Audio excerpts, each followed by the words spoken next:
विवान एक 10 साल का मासूम बच्चा जो मुंबई की बस्तियों में अपने चाचा चाची के साथ रहता है। माँ बाप की बचपन में ही एक रहस्यमय आग में मौत हो गई थी। वो स्कूल में सबसे अलग था, ना दोस्त ना कोई अपना।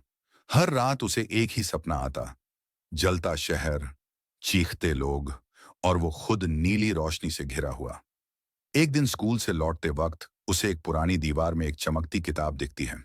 वो किताब जैसे ही उसके हाथ लगती है, एक अजीब सी विद्युत लहर उसके शरीर से होकर गुजरती है। किताब के पन्नों पर कुछ प्राचीन संकेत और रहस्यमयी चित्र उभरते हैं। धीरे धीरे विवान में बदलाव आने लगते हैं। वो बिजली को महसूस कर सकता है। उसकी त्वचा पर चोटें नहीं लगती। उसकी आंखें अंधेरे में चमकती हैं। इन्हीं दिनों कुछ लोग उसे किडनैप कर लेते हैं। वो उसे एक अंडरग्राउंड हाईटेक फैसिलिटी में ले जाते हैं। वहां की दीवारों पर लिखा है, shed shadows have advanced dimensional experiments.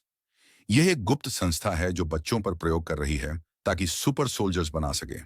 Shade का मुख्य वैज्ञानिक डॉ क्रास विवान पर खास नजर रखता है क्योंकि वो अग्निपन्नों का उत्तराधिकारी है। शेड के ही एक बूढ़े वैज्ञानिक डॉ रेहान को विवान पर तरस आता है।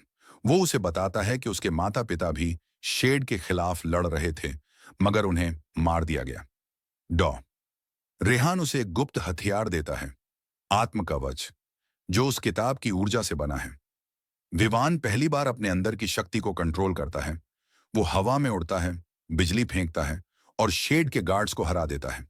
वो फैसिलिटी से भाग जाता है, मगर अब वो कमजोर बच्चा नहीं, अब वो बना है छाया।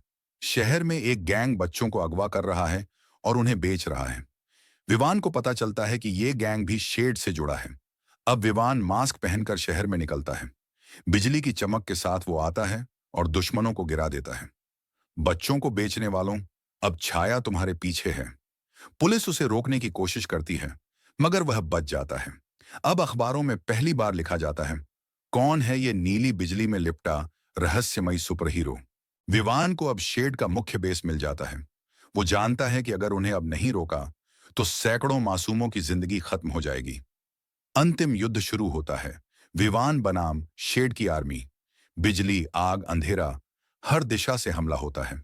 विवान पूरी ताकत से लड़ता है और अंत में शेड के बेस को तबाह कर देता है।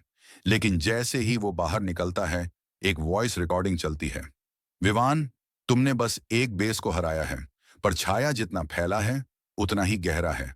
हम फिर लौटेंगे। मैं पैदा नहीं हुआ था ताकतवर बनने के लिए, मगर अब जब अंधेरा सब कुछ निगल रहा है, तो एक छाया ही है जो सबको बचाएगी।